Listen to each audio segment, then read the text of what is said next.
아파트 층간소음, 어제 오늘 일만은 아닌데요. 이 층간소음 갈등에 따른 상담 건수의 경우 지난해보다 무려 60%가 넘게 증가했습니다. 자칫하면 살인으로까지 이어지는 사회적 현상을 해결하기 위해서 건설업계가 새로운 신기술을 내놓고 있습니다. 어떤 기술인지 현현수 기자가 취재했습니다. 코로나19 장기화로 실내에 머무는 시간이 늘면서 층간소음 문제는 더 심화되는 분위기입니다. 국가소음 정보 시스템에 따르면 층간소음 전화상담 신청 건수는 2019년 26,057건에서 2020년 42,050건으로 가파르게 증가했습니다. 이렇게 증가하는 층간소음 문제를 잡기 위해 국내 건설사들은 아파트 층간소음 저감 기술을 하나둘씩 내놓고 있습니다. 포스코건설은 지난달 공동주택에 적용할 수 있는 하이브리드형 바닥 시스템 개발에 성공했습니다.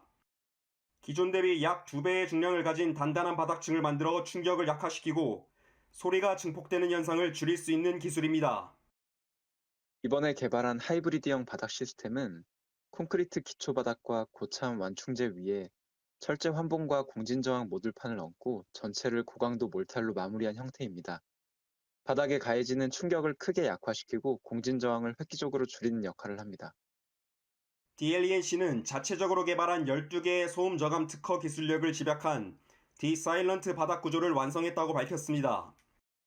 지난 7월 LH가 실시한 바닥 충격음 성능 평가에 건설업계에서는 처음으로 중량 충격음 2등급을 받아 그 성능을 인정받았습니다. 또 삼성물산은 올해 3월 층간소음을 줄이는 바닥 슬래브 기술에 대한 특허를 출원하고 국내 층간소음 연구소인 레미안 고유한 랩 착공에 들어갔습니다. 정부도 현행제도의 문제점을 확인하고 내년 7월부터 층간소음 사후 확인제를 도입하겠다는 계획입니다. 그동안 바닥 충격음 차단 성능 평가를 통과한 제품을 사용하면 층간소음 기준을 충족한 것으로 봤기 때문에 실제 거주자들이 소음에 얼마나 노출될지 알 수 없었지만 이 제도가 시행되면 30가구 이상의 공동주택이 완공 후에 층간소음 건사를 받게 됩니다.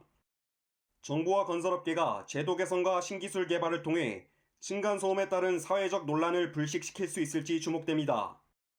매일경제TV 현현수입니다.